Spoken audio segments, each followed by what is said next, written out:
Hi, I'm Kevin Dahani, and today I'm going to show you a simple and inexpensive method for how you can make a silicone mold that you can use to duplicate masks and other items.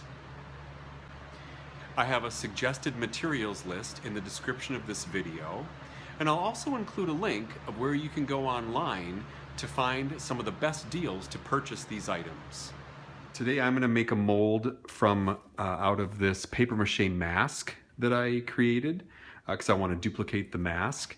The first thing is what you're making a mold of. You want to make sure that in this case that the silicone isn't going to stick to it when you put it on. So what I did is I did a test on the back, in the back area, and the silicone came off great. This particular paper mache mask had been treated with a matte finish type of lacquer, and so as you can see it's a little bit shiny, and once I did this silicone treatment it just peeled right off, no problem. There was no residue whatsoever. So what you're going to need in order to do this is about 64 ounces of just regular tap water. That's about 8 cups. You're going to need some kind of just liquid dish detergent. It can be clear. Some people like to use a colored dish detergent like blue or green just so they can see how much they're adding. You need about 4 ounces approximately of this. And then you need some kind of all-purpose silicone. It has to be 100% silicone. For this, I just got this cheap brand from Home Depot. I think it was like $4, not even, for a tube. I'm not sure how many tubes I'm going to need exactly. You know, obviously it's number of tubes are going to be based on the size of your project. I'm only just going to do sort of a mask over this and cover this. So I'm probably going to start with like 3 or 4 tubes and we're going to see how it goes. So the first step is to put your water in the bowl and then just put in the 4 ounces of dish detergent. And it doesn't have to be 4 ounces exactly. When I did my experiment, I did half that much, and I didn't even put in 2 ounces of detergent.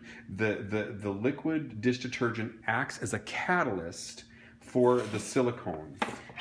Don't ask me the exact scientific explanation of how it works, but it works. So just go ahead and put in about 4 ounces of dish soap. Give it just a little gentle mix around. Get it all mixed. And then you need to cut open your tubes and get ready to pump in the silicone into the water. That's going to be the next step. Then is I've cut open, I'm going to start with 5 tubes of the silicone and just see how much that gets me. I've got them all prepped and ready to go. So the first step is to just completely empty these tubes into this water that has the dish soap in it. So this is going to take a little bit. I'm going to empty all these tubes and then we'll do the next step. Just a quick tip on emptying out these silicone canisters. If you cut almost all of the tip off of the silicone and then really punch open the hole for the seal on the inside, completely open that up, it empties out in like 30 seconds. It's way easier to empty it out than if you're just cutting off a little bit of the smaller part of the tip on the end. So just a little tip for you. Okay, I've got all the silicone emptied into the bowl. As you can see, the bowl is really quite full. Now the next step is to completely submerge your hands in the water with the silicone and kind of smush it and knead it together into a ball. Now the trick is to keep your hands in the water the whole time. The minute you lift, if you start lifting your hands out of the water with the silicone's going to stick right to your fingers, just like it would a project. But as long as it's in the water with your hands, it's pretty easy to mush together. And this is kind of helping this catalyst process. So as you can see, in hindsight, next time I'll probably use a bigger bowl. I thought this bowl was going to be big enough. It's probably just going to spill over a little bit, no big deal. So, all right, as you see, I'm just keeping my hands in the water. I'm kneading it together, and you just keep doing this until, gosh, it's, it's really a point when the silicone stops being super tacky on your fingers. You can sort of feeling it starting to firm up a little bit. So it's going to be a few minutes. I'd say like 4 or 5 minutes of doing this. You can even just sort of let it rest in there a little bit. Shouldn't take too long. And then the next step is going to be to pull it out and apply it over what you want to do the mold of. Okay, so the silicone has been in the soapy bath for, I'd say about 5 minutes. And I've been kneading it, and I can definitely feel a change in its sort of consistency. It's a little bit firmer, and it's not like super sticky when I pull it up and out. That will change pretty quickly though. As soon as I start applying this, it's going to get a little bit sticky on my fingers, but because of the soapy water still on my fingers, it's pretty easy to wipe off. So, all right, so the next step then is just to pick up this blob. It's going to have a lot of water on it. I'm going to kind of let some of the water run off. I don't want to saturate my mask. And I'm just going to kind of put this on and start spreading it out. Okay, so I got all of the silicone over my mask.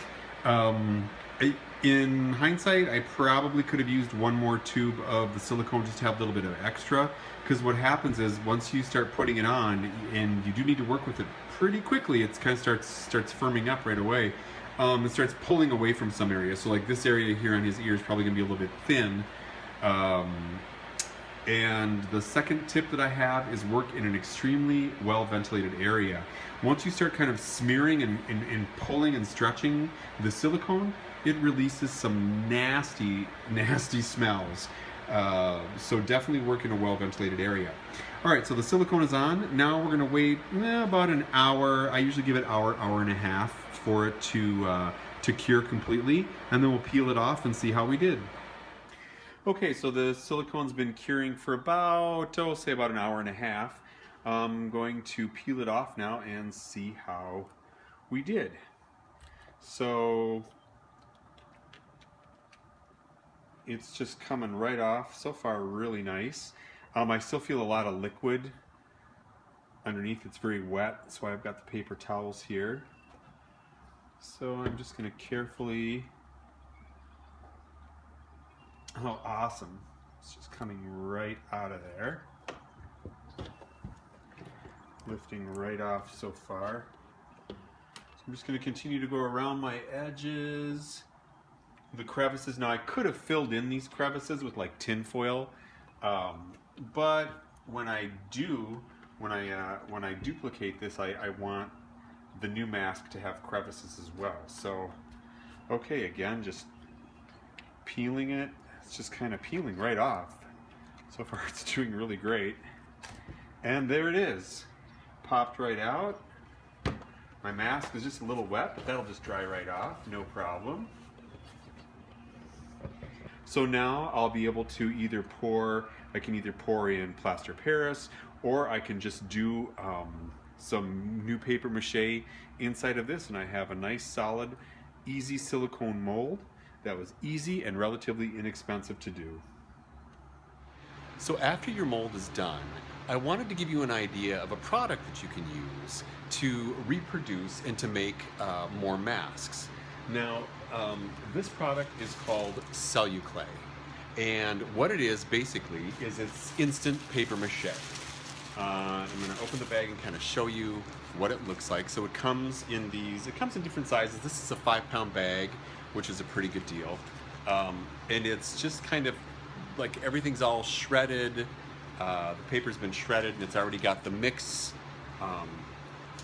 already added to it. So all you need to do is add water.